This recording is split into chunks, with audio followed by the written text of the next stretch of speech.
খারাপ সময় আসলে আশেপাশের সব আপন মানুষগুলো পর হয়ে যায়। দেখবা যখন তোমার নাই বদনাম চলবে চতুর্পাশে, তুমি ভাববা যে অন্তত এই মানুষটা আমাকে বিশ্বাস করবে, না না এই মানুষটা আমাকে বিশ্বাস করবে। পরে গিয়ে দেখবা এই মানুষটা তোমার বিপক্ষে সবচেয়ে আগে অবস্থান নিয়েছে। অনেকে দেখবেন যে হতাশ, না আমার মনে হয় চাকরি আর হবেই না, ধুর আমার মনে হয় জীবনে বিয়েই নাই, ভাই বাদ দে তো এইসব, হতাশ হয়ে যায়। আল্লাহ বলছে না না না, নিশ্চিত তোমার চাকরি হবে, নিশ্চিত তোমার ব্যবসা ভালো হবে, নিশ্চিত তোমাকে আল্লাহ দিনদার নেককার বউ দিবে, নিশ্চিত তোমাকে আল্লাহ স্বস্তি দিবে, সন্দেহের কোনো অবকাশ নাই। বাট সামনে এগিয়ে যাও, আল্লাহর উপরে ভরসা রাখো, তোমার জীবনে স্বস্তি দিবে একজন, তিনি কে?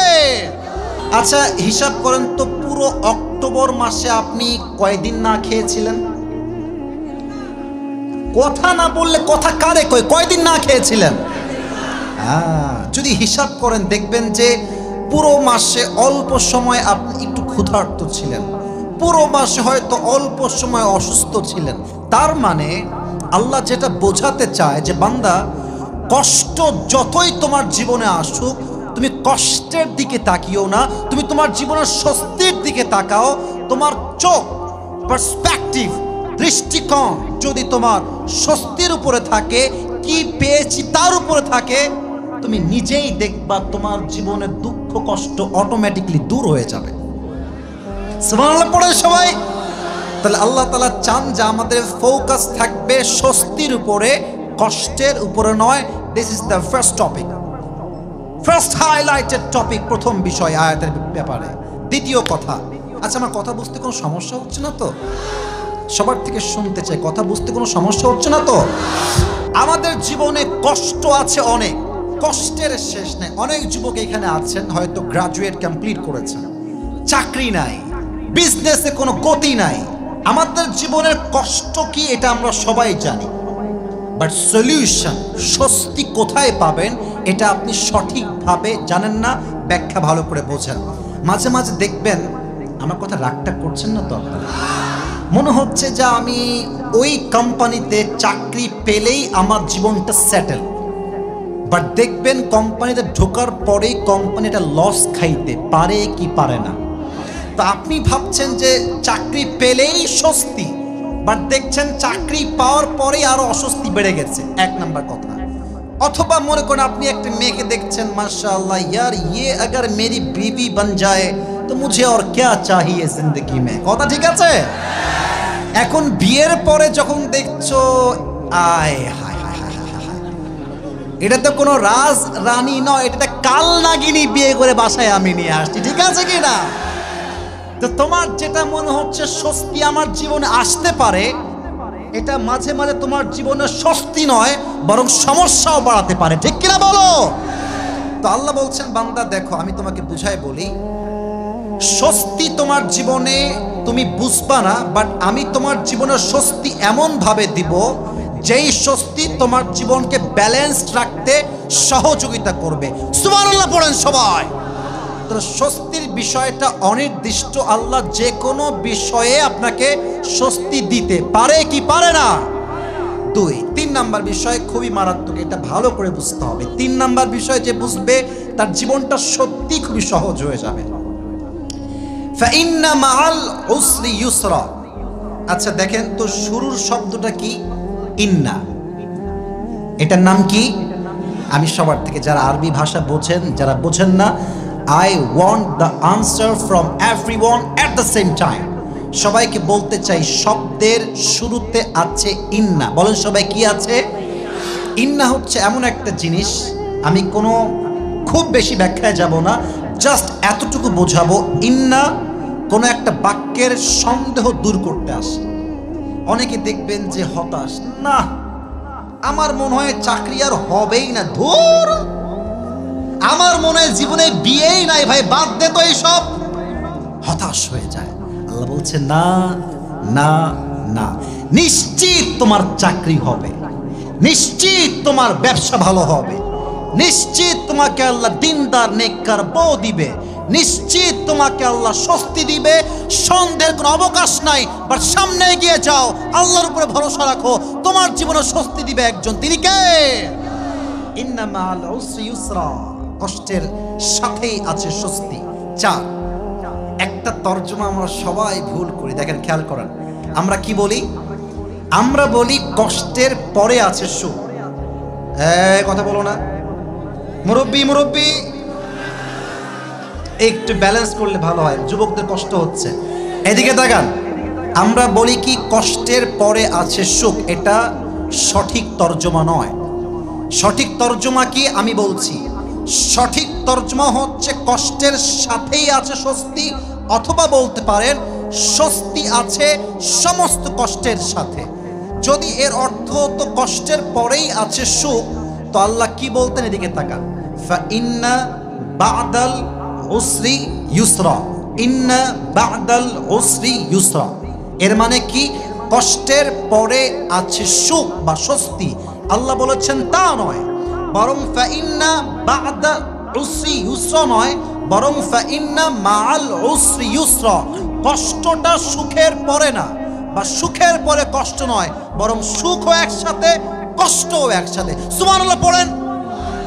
এর ব্যাখ্যা আমি বলি, হাদিসের ঘটনার দিকে ফিরে যাব, জাস্ট ঘটনা বলবো, শিক্ষা শেয়ার করব। আমি জাস্ট লাস্ট ব্যাখ্যা দিচ্ছি, এদিকে তাকান। আমি যে একবার গাড়ি অ্যাক্সিডেন্ট করেছিলাম, কেউ কি দেখেছিলেন? অনেকে জানেন। আমি গাড়িটা কিনেছিলাম, এটা আমি কোনো শো অফ করছি না বা তাফসিরের বাহিরে না, আমি এটাকে তাফসিরের সঙ্গে মিলাই দিচ্ছি। আমি গাড়ি কিনেছিলাম এই বছরে, এটা ছিল মেবি জানুয়ারি মাসের 1 তারিখে। কয় তারিখে? মোটামুটি ব্র্যান্ড নিউ কার, অনেক দাম, মার্কেটে ওই সময় দাম ছিল প্রায় 50 লাখ টাকা। বাট আমি আর একটু কম দিয়ে কিনেছিলাম, যেহেতু অন্য জায়গা থেকে আমি কিনেছিলাম। তো দেখেন, আল্লাহ যে বলছেন স্বস্তি কষ্টের সাথেই আছে, আপনি ভালো করে বুঝলেই আয়াতের ব্যাখ্যা বুঝবেন। তো আমি গাড়িটা কিনে জাস্ট ব্যবহার করেছি 7 দিন। রংপুরের ভাইরা মোট কয়দিন? এই 7 দিন পরে আমার গাড়ি, I was coming back from Chandpur to Comilla main city. Chandpur থেকে আমার প্রোগ্রাম, যাব কুমিল্লা শহরের মেইন জায়গাতে। গাড়ি যাচ্ছে হচ্ছে 80 বা 90। ওই এলাকার ভিতরে ছোট ছোট রাস্তা থাকে না যুবক ভাইয়ারা, দেখবেন যে রাস্তা একবার এইদিকে, একবার এই তিরিং বিরিং রাস্তা, বোঝা যায় না। তা আমার ড্রাইভার সাহেব আবেগ কাজ করছে, বিবেক কাজ করে নাই। ওই ছোট্ট রাস্তায় গাড়ি যাচ্ছে 80 বা 90। আমি মাশাআল্লাহ ওয়াশ টস করে জুব্বা টুব্বা খুলে এই গেঞ্জি জাস্ট চেঞ্জ করে আমি আবার জুব্বা পরেছি। হঠাৎ করে দেখলাম আমি আর দুনিয়াতেই নাই। কোথায় রে? হায় হায় হায় ভাই, গাড়িটা যখন পড়ে যায় নিচে, আমার এখন স্পষ্ট মনে আছে, এমনে এমনে এমনে এমনে 3বার ঘুরে পড়ছে কোথায়? পানির ভেতরে। আর আমি কোনো সিট বেল্ট পরেই নাই। আমি দেখছি গাড়ি উল্টায় গেছে, পানি উঠতে শুরু করেছে গাড়ির ভেতরে। আমার সামনে যে ক্যামেরাম্যান ছিল, একজন মিডিয়ার ভাই, এমনি ধরে এক বাড়ি দিয়েছে গ্লাসে, গ্লাস ভেঙে গেছে। আতঙ্ক, সেই আতঙ্ক, সব মানুষগুলো আমরা পানিতে পড়ে গেছি। গাড়িটা আমার কি হয়েছে জানেন? সামনের পুরোটা নাই, উপরের ছাদ নাই, গেট, আমার গাড়িই নাই, কিছুই নাই। তো আমার কষ্ট কোথায়? আমি হাসির খোরাক দেই নাই, আমার কষ্ট কোথায়? ইস রে, কেবল নতুন ব্র্যান্ড নিউ গাড়িটা কিনলাম, কষ্ট ভেঙে গেল, শেষ হয়ে গেল। স্বস্তি কোথায়? এত বড় অ্যাক্সিডেন্ট বাঁচার কথা নয়, বাট ওয়াল্লাহি আল্লাহকে সাক্ষী রেখে বলছি, যেখানে বাঁচার কথা নয়, আমার দেহে 1 চুল পরিমাণ কোনো আঘাতও লাগে নাই। এটাই স্বস্তি। এটাই কি? আল্লাহ তুমি আমার গাড়ি তো নিয়ে গেছো, বাট আমি তো ঠিকঠাক আছি। আরে বেটা, বেঁচে থাকলে এইটা কেন, BMW তো কিনতে পারবো, ঠিক কিনা বলো? এর বান্দা যদি মরেই যায়, ওর ওই গাড়ি দিয়ে কি হবে? এটাই স্বস্তি। যত জীবনে যা ঘটবে দেখবেন কোনো একটা কারণ ওখানে এমন আছে যে কারণটা দেখলেই মনে হবে যে আল্লাহ তুমি তোমাকে একদিক থেকে হলেও স্বস্তির সন্ধান দিয়েছো। সুবহানাল্লাহ। যারা বিবাহিত ভাইরা আছেন আমার দিকে থাকেন, ছোট্ট একটা কথা আপনাদেরকে বলে ফেলি। অনেক বউয়ের বাচ্চা হয়, অনেকের বউয়ের বাচ্চা হয় না। তো অনেকের বউ খারাপ হয়, একটা বাচ্চা হয়ে যায়। কিন্তু বউ যে খারাপ, সংসার টিকারই কথা নয়, বাট বাপটা বলে বউটা আমার খারাপ, বাট আমার এই বাচ্চার দিকে তাকাইলে আমার কলিজা ঠান্ডা হয়ে যায়, শুধুমাত্র এই বাচ্চার জন্য হলো আমি আমার সংসার করে যাব। কথা ঠিক আছে কিনা বলেন? তো বউ খারাপ কষ্টের জায়গা, বাচ্চা সুন্দর দেখলেই শান্তি পায়, এটাই হচ্ছে স্বস্তির জায়গা। অর্থাৎ ফাইন্না মাআল উসরি ইউসরা, ইন্না মাআল উসরি ইউসরা, কষ্টের পরেই সুখ নয়, বরং কষ্টের সাথেই আল্লাহ স্বস্তিকে অ্যাটাচ করেছেন। যেখানেই আছে কষ্ট সেখানেই আছে স্বস্তি। সুবহানাল্লাহ। এই হচ্ছে একটা আয়াতের 4টা ব্যাখ্যা। তবে হ্যাঁ, এই জিনিসটা অ্যাপ্লাই করতে পারবে কে? যার মাঝে মোট গুণ আছে 2টা। এখন আমরা ঘটনার দিকে যাব। আমাকে তাকায়, আমার হাতের দিকে তাকায় বলেন, কষ্টের সাথেই যে আছে স্বস্তি, এটা বুঝবে একজন যার গুণ আছে 2টা। বলেন রংপুরের ভাইরা, কয়টা? আচ্ছা, শুরু করতে চাই। একজন যুবককে চাই, যে যুবকটা দাঁড়িয়ে এমন একটা তাকবীর দিবে বাঘের মতো, এই এলাকার প্রত্যেকটা মানুষ সিংহের মতো জেগে উঠবে। কে আছে? কে আছেন? আপনি দেন, হুজুরি দিবেন।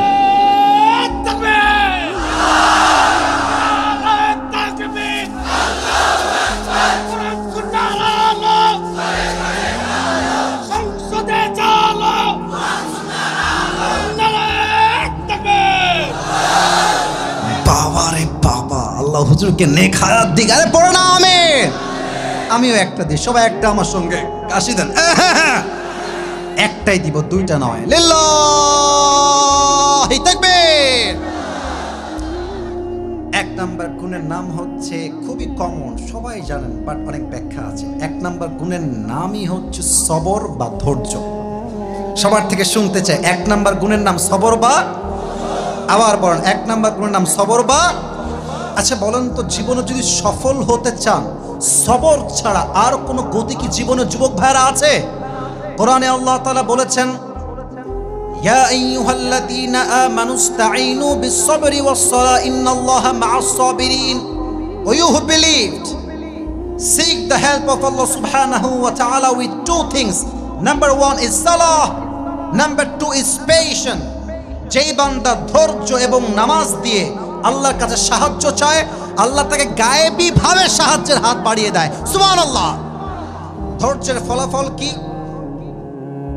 ইন্নামা ইউওয়াফাস সাবিরুনা আজরাহুম বিগাইরি হিসাব। Indeed and verily, those who observe the patient, those who are patient, Allah will give them reward without accountability. কিয়ামতের দিন কোনো হিসাব ছাড়াই আল্লাহ তাকে বিনা হিসাবে জান্নাতে প্রবেশ করাবে। না, সুবহানাল্লাহ রংপুরের হয় নাই, এটাও রংপুরের সুবহানাল্লাহ হয় নাই। আর একবার কোন সুবহানাল্লাহ। আরে ভাই, একবার সুবহানাল্লাহ পড়বেন, জান্নাতে একটা গাছের মালিক হয়ে যাবে। এই যে একটা গাছের মালিক হয়ে গেছেন, আর একবার কোন, আর এক গাছের মালিক, আর একবার কোন, আর এক গাছের মালিক, আর একবার কোন, আর একবার কোন সুবহানাল্লাহ। আরে মিয়া, ফুল ওয়াজ শুনবেন আর পড়বেন সুবহানাল্লাহ, আলহামদুলিল্লাহ, লা ইলাহা ইল্লাল্লাহ, সবাই পড় আল্লাহু আকবার। বিনা হিসাবে জান্নাত। এখন কিছু প্রশ্ন করছি, জবাব দেন। নবীর স্ত্রী ছিল মোট কয়টা? স্টেজে কেউ বলবেন না, আপনারা না, আপনারা বলেন কয়জন মোট? আচ্ছা বলেন তো, নবীজির কুমারী স্ত্রীর নাম কি ছিল? আচ্ছা, বামে কোনো সাউন্ড নাই কেন?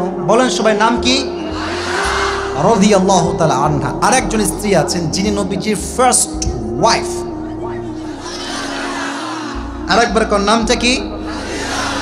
দেখেন, কষ্টের সাথেই আছে স্বস্তি, আর এটা পাবে সে ধৈর্যশীল হবে যে। হাদিসের ঘটনাগুলো বোঝার ট্রাই করেন। খাদিজা দুনিয়াতে এমন, আমার মায়েরা যারা আমাকে শুনছেন, আমার প্রিয় মায়েরা বোনেরা, কানটা এবার খাড়া করেন। খাদিজা রাদিয়াল্লাহু তাআলা আনহা এমন একজন নারী যার প্রথম স্বামীও মারা গেছে, দ্বিতীয় স্বামীও মারা গেছে, তৃতীয় স্বামীও মারা গেছে। একটা মেয়ে যদি প্রথম স্বামী মারা যায়, সে তো হতাশা, অনেক সময় সুইসাইডও করে ফেলে। যুবক ভাইয়েরা, কথা বলো, ঠিক আছে কিনা আমার কথাটা? 3টা স্বামী একাধারে শেষ, সব স্বামী মারা গেছে। তার ধৈর্যের লেভেল দেখেন কি স্ট্রং, কতটা শক্ত। শেষ তিনি বলছেন, আল্লাহ যত স্বামী মারা যাক, আমি তোমার কাছে ওয়াদা করছি যতক্ষণ পর্যন্ত চরিত্রবান যুবকের সন্ধান আমি না পাবো, একটা মুহূর্তের জন্য আমি কোনো হারাম রিলেশনশিপে যাব না। সুবহানাল্লাহ পড়েন সবাই। এবার তিনি একদিন ঘুমিয়ে আছেন, রাতের অন্ধকারে তাহাজ্জুদের নামাজের সময় তিনি স্বপ্নে দেখছেন অন্ধকার আমাবস্যার রাত, কিন্তু আসমানে একটা তারা এতটা আলোকিত, এই তারার আলোতে পুরো দুনিয়াটাই আলোকিত হয়ে গেছে। ওরে ভাই কন্যা সুবহানাল্লাহ, ভাই বলেন না সুবহানাল্লাহ। আর উনি দেখছেন যে তারাটা আস্তে আস্তে আসমান থেকে খাদিজার বুকের দিকে নেমে আসছে। আর হঠাৎ করে ঘুম ভেঙে গেছে, কি দেখলাম স্বপ্নে। এবার তিনি দৌড় দিয়ে আসছেন তার চাচা ওয়ারাকা বিন নাফিল, স্বপ্নের একজন ব্যাখ্যাবিদ ছিলেন তিনি। বলছেন, চাচা আমি স্বপ্নে দেখলাম একটা তারা আকাশ থেকে নেমে আসছে আমার বুকের দিকে, ব্যাখ্যা কি হবে? উনি তাওরাত খুললেন, ইনজিল খুললেন, আর বললেন, খাদিজা মাশাআল্লাহ, গুড নিউজ ফর ইউ। ব্যাখ্যা বলছে শেষ নবী তোমার স্বামী হতে চলেছে। খাদিজা তুমি কি খুশি? খাদিজা তো খুশিতে আত্মহারা। আমি তো অনেক খুশি, আমি তো এটার অপেক্ষায় এতদিন ছিলাম। চলে আসছে বাসায়, আর ঘুম নাই।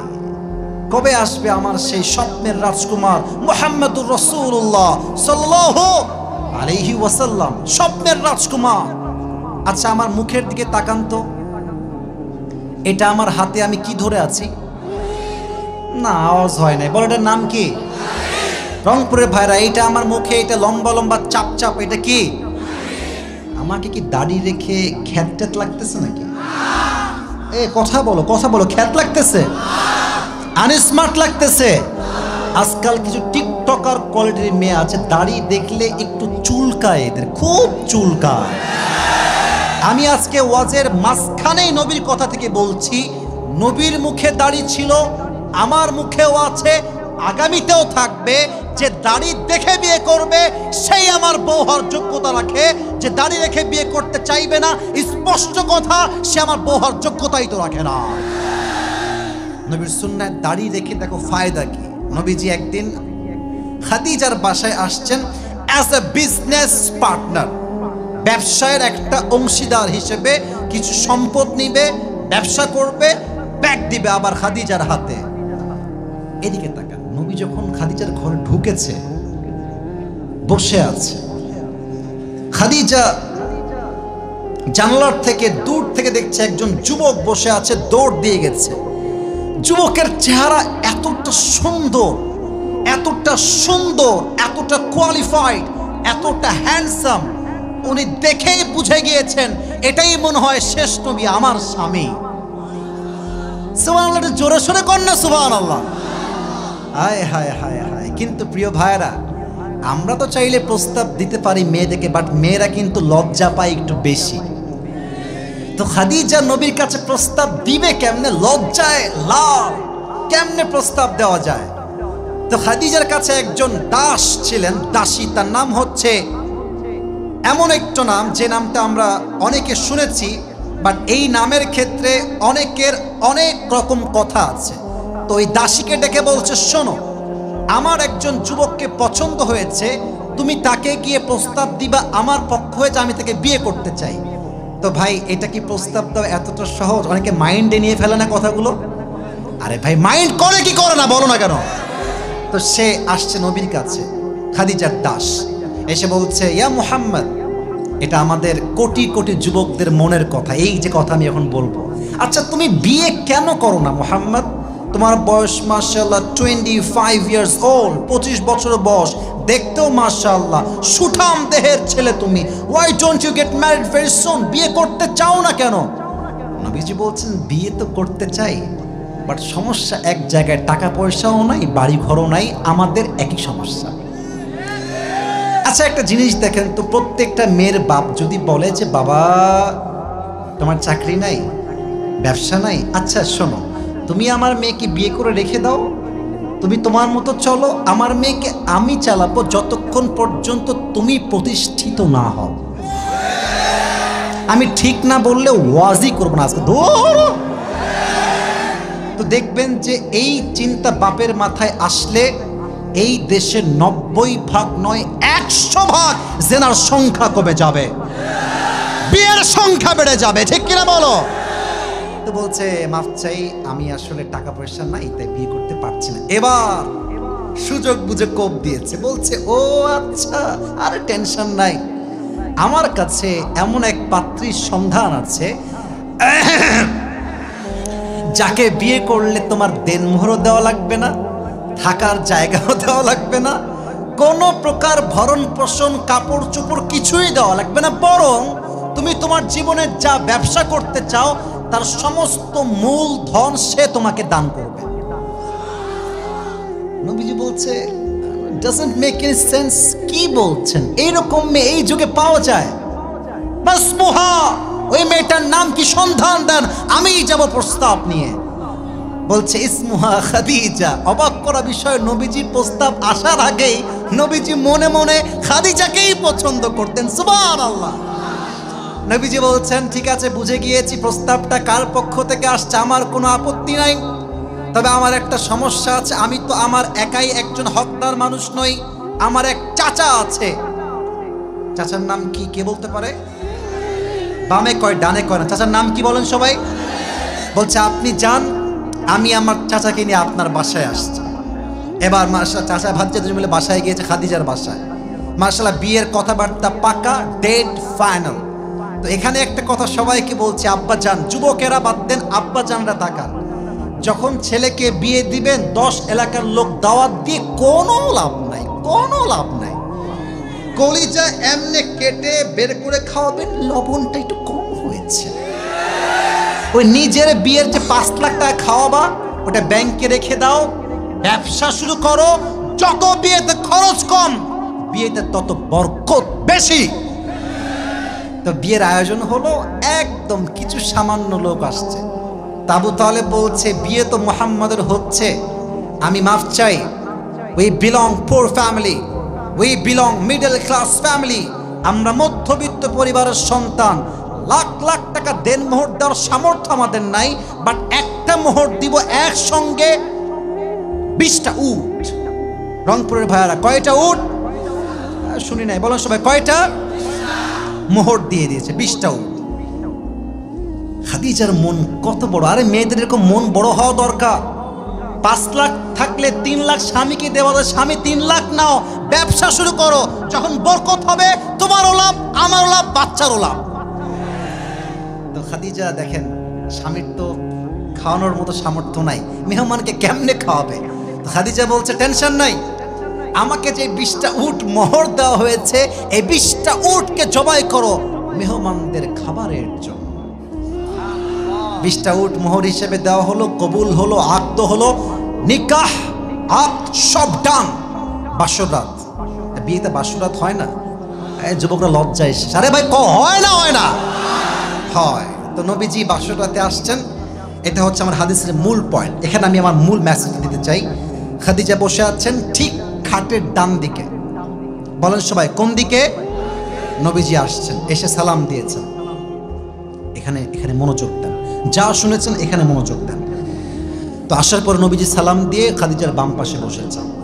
তো খাদিজা অনেক কথার মাঝে বলছে, আচ্ছা আপনি কি জানেন যে আপনার মতো একজন মহান ব্যক্তিত্বের মানুষকে আমি স্বামী হিসেবে কেমনে পেলাম? বলছে না তা তো জানি না, আপনি কি আমাকে নিয়ে আগে থেকেই স্বপ্ন দেখেছেন? বলছে আমি শুধু স্বপ্ন দেখি নাই, আপনাকে পাওয়ার জন্য আমি ধৈর্যশীল ছিলাম। ওয়াল্লাহি আমার এই ধৈর্যের গুণের বিনিময়ে আল্লাহ তাআলা আমার মতো একজন নারীকে শেষ নবীর স্ত্রী হিসেবে কবুল করেছে। তাহলে কষ্ট কোথায় ছিল? প্রত্যেকটা স্বামী মরে যায়, সব শেষ, স্বস্তি কোথায়? আল্লাহ এমন একটা স্বামী দিয়েছে যেই স্বামীর চেহারার দিকে তাকিয়ে খাদিজার জীবনের সমস্ত কষ্ট নিমিষেই দূর হয়ে গিয়েছে। সুবহান। কষ্টের সাথেই আছে স্বস্তি। কখন? যখন বান্দা হবে ধৈর্যশীল। আচ্ছা বলেন তো, একজন নবী যে প্রায় 12 থেকে 18 বছর যাবত কষ্টে ছিল, রোগে আক্রান্ত, দেহের অঙ্গে পচন শুরু হয়েছিল। আইয়ুব আলাইহিস সালাম। বলেন সবাই নবীটার নাম কি? তো উনি বলেছেন যে আল্লাহ তুমি কি এত নিষ্ঠুর, তুমি আমাকে এই রোগ দিলা? এমনি বলছে? ওরে ভাই কথা কোন, এমনি বলছে না। আন্নী মাসসানিয়ায যুররু ওয়া আনতা আরহামুর রাহিমিন। ও আল্লাহ, আমি ক্ষতিগ্রস্তের শামিল, আর তুমি তো দয়াময়, মায়াময়, the most merciful, the most gracious, the most kindful. তোমার মতো দয়াময়, মায়াময় আর কেউ নাই। কথার সৌন্দর্য কত সুন্দর। আল্লাহ বলছেন আইয়ুব কোনো টেনশন নাই, তুমি আমাকে ডেকেছো ধৈর্যের সাথে, যাও তোমার সমস্ত রোগকে আমি আল্লাহ শেফা দান করলাম। এবার বলেছিলাম একটা প্রশ্ন, নবীজির কুমারী বউ যে ছিলেন, একটাই কুমারী বউ, নাম কি? মেয়েদের উপরে সবচেয়ে বড় অপবাদ হচ্ছে যদি কোনো মেয়ে প্রেম না করে তার উপর প্রেমের অপবাদ দেওয়া। যদি কোনো মেয়ে জেনা না করে তার জেনার অপবাদ দেওয়া হচ্ছে একটা মেয়ের জীবনের সবচেয়ে বড় কলঙ্কের দাগ। কথা ঠিক আছে কিনা বলেন যুবক ভাইরা? আম্মা জানা আয়েশা, নবীজির তো অনেক স্ত্রী ছিল রংপুরের ভাইরা, তো এক বউ থাকলে তো আমরা সামলাইতে পারি না, আর 11টা বউ কঠিন আছে না সামলানো যুবক ভাইরা। তো উনি প্রত্যেক মাসে বউদেরকে নিয়ে ঘুরতে যেতেন। আচ্ছা আপনারা কি ওই লটারি সিস্টেম বোঝেন? লটারি, ওই যে অনেকগুলো নাম দেয়, একটা তুলে আর একটা তুলে, যার নাম আসে সেই পাস। তো একটা মাসে নবীজি লটারি তুলেছেন, সব স্ত্রীর নাম দিয়েছে। তো দেখেন এভাবে সব নাম দেওয়া আছে। তো বাটি খুলেছে, প্রথম লটারি তুলে দেখছে কে রে, দেখছে আম্মা জান আয়েশার নাম আসছে ঘোরানোর জন্য। সুবহানাল্লাহ পড়ে নবীজি বলছে আয়েশা যাও রেডি হয়ে চলে আসো, তোমাকে আমি ঘুরতে যাবো আজকে, অনেক দূরে ঘুরবো আজকে। বের হয়েছে ঘোরার জন্য। When they were coming back from that place to Medina, যখন ফিরে আসবেন পথিমধ্যেই একটা ইস্তেঞ্জার চাপ আসছে, অর্থাৎ 1 নম্বরের চাপ। বলেন সবাই কয় নম্বরের চাপ? তো তখনকার যুগে তো BMW ছিল না, হেলিকপ্টার ছিল না, মার্সিডিজ ছিল না, তখন ছিল উট অথবা ঘোড়া। রংপুরের ভাইরা উট অথবা ঘোড়া। তো আম্মা জান আয়েশা উটের পিঠের পালকিতে চড়ে আছে। যখন ওয়াশরুমের চাপ আসছে বলছে স্টপ, থামো, একটু থামো, আমি আসছি। তো দূরে গিয়েছে। আম্মা জান আয়েশা অনেক চিকন মানুষ ছিল। চিকন মানুষ গাড়িতে উঠলে মানুষ টের পায় না, কেউ উঠলো না কেউ ওঠে না। আর দেখবেন মাঝে মাঝে ভ্যান চলে, এমন মোটকা ভ্যানে বসে টায়ার ব্লাস্ট হইল বলে। তো মোটা মানুষ উঠলে বোঝা যায়, বাট চিকন মানুষ নামলেও বোঝা যায় না, উঠলেও বোঝা যায় না। তো আয়েশা যে নেমেছেন, উঠেছে কিনা এটা আর সে বোঝে নাই, চলে আসছে। এবার নবীজি পাঠিয়েছে আর একজন সাহাবী, যাও আয়েশাকে নিয়ে আসো। সে আসছে, আয়েশাকে যখন নিয়ে ফিরে আসবে সব কাফেররা দেখছে আম্মা জান আয়েশা অমুক সাহাবীর সাথে দূর থেকে ফিরে আসছে। বাস সুযোগ বুঝে কাফেররা বদনাম শুরু। বলছে আপনার নাউজুবিল্লাহ জোরে বলবেন, এখন না আগে বলি। কাফেররা বলছে আয়েশা ওই যুবকের সঙ্গে ফিরে আসার সময় রাস্তায় জেনায় লিপ্ত হয়েছে, ব্যভিচারে লিপ্ত হয়ে তারপরে বাসায় ফিরে আসছে। আচ্ছা আয়েশার মতো নারী, এই সবাই কন্ত ভাইয়েরা, ওনার মতো নারী কি জেনার মতো এত জঘন্য কাজ কখনো করতে পারে? এর চাইতে বড় সতীত্বের আঘাত কি হতে পারে? তো বাস্তবতা আমি আসিফ আমার জীবনে খুব ভালো করে বুঝে গেছি। খারাপ সময় আসলে আশেপাশের সব আপন মানুষগুলো পর হয়ে যায়। দেখবা যখন তোমার নামে বদনাম চলবে চতুর্পাশে, তুমি ভাববা যে অন্তত এই মানুষটা আমাকে বিশ্বাস করবে। না না, এই মানুষটা আমাকে বিশ্বাস করবে। পরে গিয়ে দেখবা এই মানুষটা তোমার বিপক্ষে সবচেয়ে আগে অবস্থান নিয়েছে। এখন আয়েশা দেখছে আমার নাই মিথ্যা অপবাদ কেউ বিশ্বাস করে না যে আমি এটা করি নাই। সবার উপর থেকে তহমত, মিথ্যা অপবাদ আসতেই আছে। শেষমেশ নবীজি আসছে, আয়েশা আমার প্রিয় স্ত্রী, তুমি যদি দেখেন, কথার ভাস বুঝে না, বলছে আয়েশা তুমি যদি সত্যি কারোর সঙ্গে অন্যায় করে থাকো, বসো, আমি কথা বলছি, লেট মি টক। আয়েশা তুমি যদি কোনো অন্যায় করেই থাকো, আল্লাহর কাছে তওবা করে নাও। আয়েশা বলছি ইয়া রাসূলুল্লাহ আপনি আমাকে বিশ্বাস করেন না? আপনার বিশ্বাস হয় না যে আপনার স্ত্রী একটা পবিত্র স্ত্রী, এবার আমার সঙ্গে আর কারো কোনো কথা নাই, এবার ফয়সালা করবে একজন। শুনে না, আওয়াজ দিয়ে বলেন, ফয়সালা করবে কে? আমি থাকবো ধৈর্যশীল। মানে ধৈর্যের সঙ্গে চুপচাপ থাকলেন, ফয়সালা কি হলো? ধৈর্যের ফল দেখেন, কষ্টের সাথেই আছে স্বস্তি। ওনার ধৈর্যের বিনিময়ে তার চরিত্র যে একদম স্বচ্ছ পবিত্র চরিত্র, আল্লাহ প্রমাণ করার জন্য নিজেই আরশে আজিম থেকে জিবরাইলের মাধ্যমে ওহী নাজিল করে প্রমাণ করলেন আয়েশা হচ্ছে ফুলের মতো চরিত্রের একজন মেয়ে মানুষ।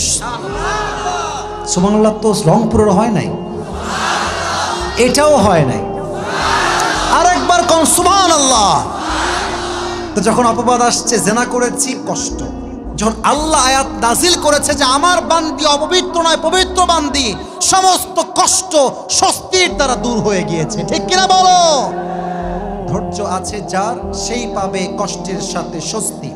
আর একটা হাদিস মনে পড়েই গেল, বলবো না কি বলবো না? এখন তো বেজে গেছে রাত প্রায় 12:40। আমার তো সময় দেওয়া ছিল 1 ঘন্টা, এটা তো শেষ। আর একটু ওয়াস্তি করা যায় না আজকে? আরে ভাই, সব জায়গায় তো টাইম দিয়ে নিয়ম দিয়ে হয় না, কিছু কিছু জায়গায় ভালোবাসার হিসাব দিয়েও তো ওয়াজ করার দরকার আছে যুবক ভাইয়েরা। আমি দেখতে পাচ্ছি এখন যারা আছেন তারা কিন্তু আমাকে দেখার জন্য আসে নাই, তারা আল্লাহকে ভালোবেসে কোরআনকে ভালোবেসে আজকের মাহফিলে এসেছে। ওই যারা দেখতে আসে, আসিফ হুজুর আসবে, ও আচ্ছা আচ্ছা, নেট দুনিয়ায় অনেক মারামারি তাকে নিয়ে হয়, ভালোই ফেমাস মনে হয়, চলো এক ঝলক দেখে আসি, ওইরা সব গায়েব। কারণ এখন যারা বসে আছে তারা তাফসীর শুনতে আসছে, তারা হাদিস শুনতে আসছে। ঠিক কিনা বলে? অতএব আমার কোনো টেনশনের কারণ নেই। আমি শেষ হাদিস বলেই আমার পুরস্কারের দিকে যেতে চাই।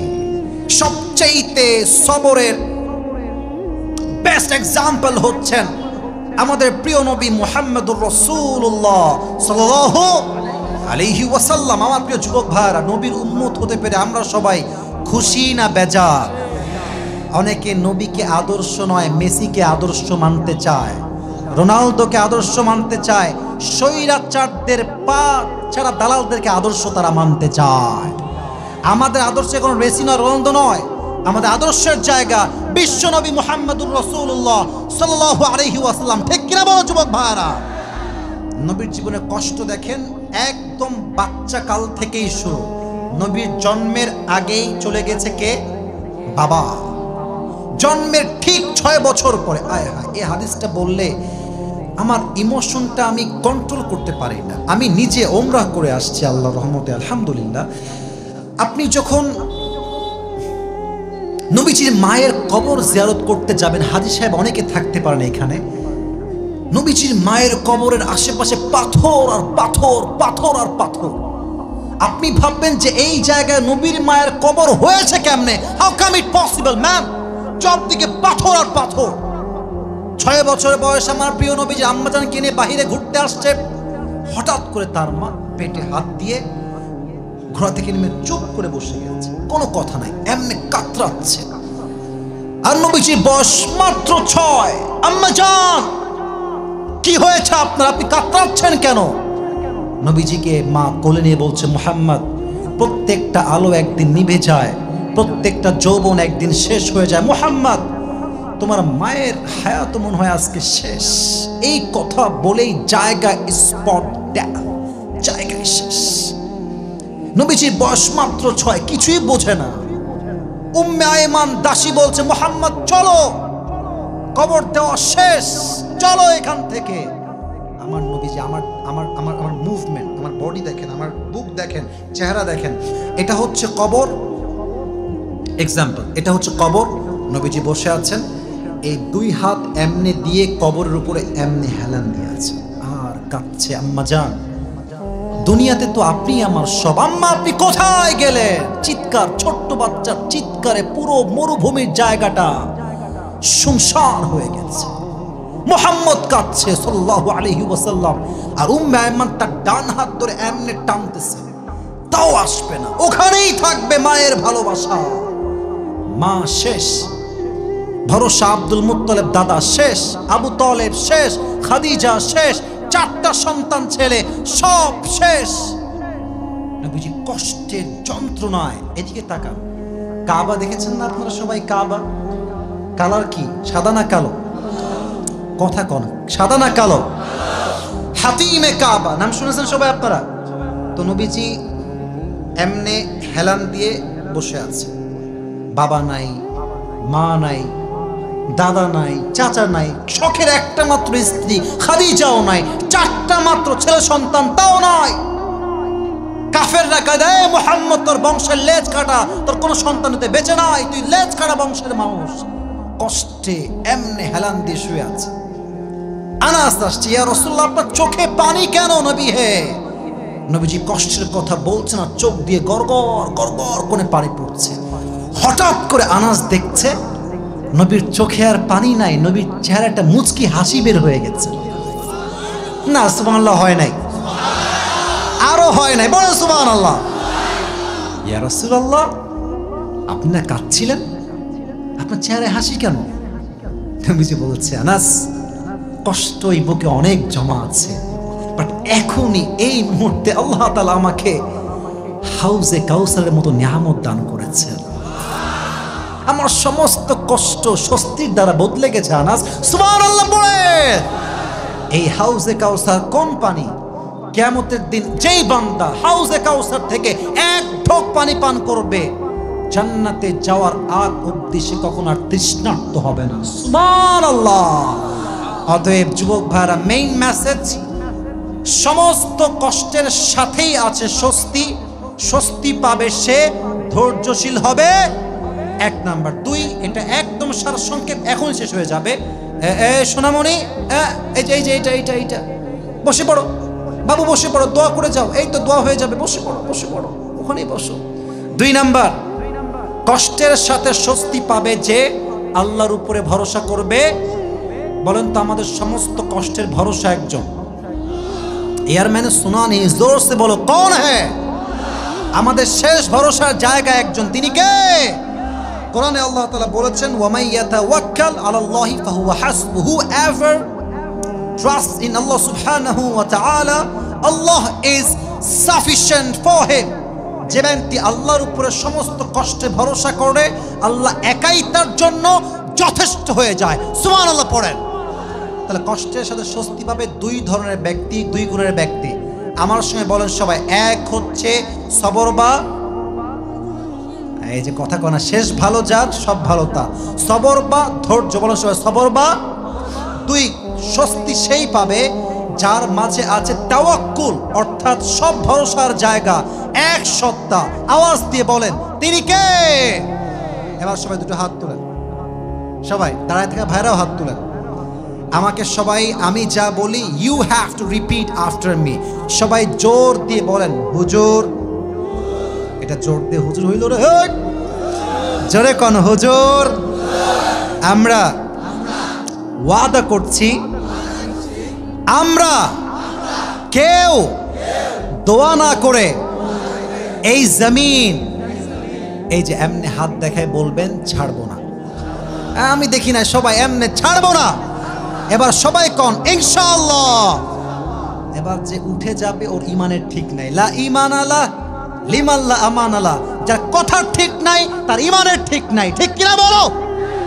আমি এখন পুরো ওয়াজটাকে জাস্ট 2 মিনিটে রিপিট করছি। যারা পুরস্কার পেতে চান একটু মনোযোগটা বাড়ায় দেন।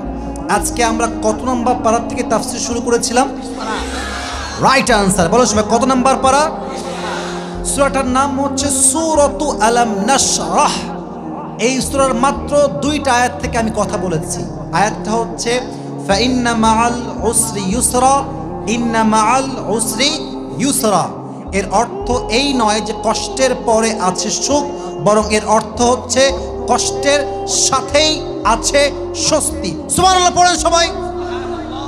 আমি এই আয়াতের মোট কয়টা ব্যাখ্যা বলেছিলাম?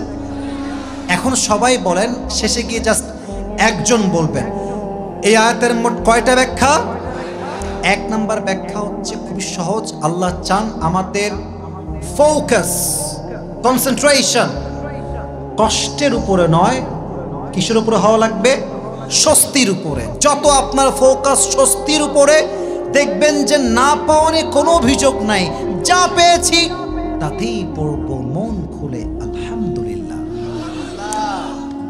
দিল থেকে পড়েন আলহামদুলিল্লাহ। তাহলে 1 নাম্বার, আল্লাহ চায় আমাদের ফোকাস থাকবে স্বস্তির দিকে, কষ্টের দিকে নয়। 2, এখানে ইউস শব্দ হচ্ছে নাকেরা, অনির্দিষ্ট, অর্থাৎ কষ্ট জানেন যে কষ্ট আমার জীবনে এইটাই আছে, বাট স্বস্তি আল্লাহ কেমন করে দিবেন, কিভাবে দিবেন, কি দিয়ে দিবেন এটা আমরা কেউ জানি না, বাট জানে একজন, আওয়াজ দিয়ে বলেন তিনি কে? 3 নাম্বার, এই আয়াতের ব্যাখ্যা হচ্ছে শুরুতে আছে একটা শব্দ, এটা হচ্ছে ইন্না। রংপুরের ভাইরা, এটা কি? ইন্না দ্বারা বাক্যের কি দূর করা হয়? সন্দেহ। আল্লাহ বলছেন ইন্না মাআল উসরি ইউসরা, স্বস্তি যে আসতে পারে এরকম না, ডেফিনেটলি আসবেই আসবে। কে বলেছে বলেন? নিঃসন্দেহে স্বস্তি আসবে। 4, আল্লাহ বলেন নাই যে ফাইন্না বাদাল উসরি ইউসরা, এটা কি বলেছেন নাকি আল্লাহ? আল্লাহ কি বলেছেন? ফাইন্না মাল উসরি ইউসরা, মানে হচ্ছে কষ্টের পরেই যে স্বস্তি তা নয়, বরং কষ্টের সাথে অ্যাটাচড। আমি বলেছিলাম কেমন ভাবে, যে আপনি যখন কষ্ট পাবেন ওর সাথেই আপনাকে স্বস্তি দিয়েছে একজন, আওয়াজ দিয়ে বলেন তিনি কে? যেমন দেখেন দিন এবং রাত একসঙ্গে, দিন গেলে কি আসে আর রাত গেলে কি আসে? আচ্ছা দেখেন, বৃষ্টি যখন হয় মেঘ থাকে, মেঘ যখন থাকে বৃষ্টি হয়। কিছু জিনিস যদি অ্যাটাচড, একটা মা গর্ভবতী, ওর অনেক কষ্ট, আমার এত যন্ত্রণা, প্রসব বেদনা, বাট যখন সন্তানটা হয়ে যায় সমস্ত কষ্ট স্বস্তির দ্বারা পরিবর্তন হয়ে যায়। ঠিক কিনা বলেন যুবক ভাইয়েরা? অতএব 4 নাম্বার অর্থ হচ্ছে কষ্টের পরে সুখ নয়, বরং কষ্টের সাথেই আছে স্বস্তি। আর শেষ কথা বলেছিলাম, এটা সেই মানতে পারবে, এটার অর্থ সেই বুঝতে পারবে যার কাছে থাকবে। শুনে নেয় কয়টা গুণ?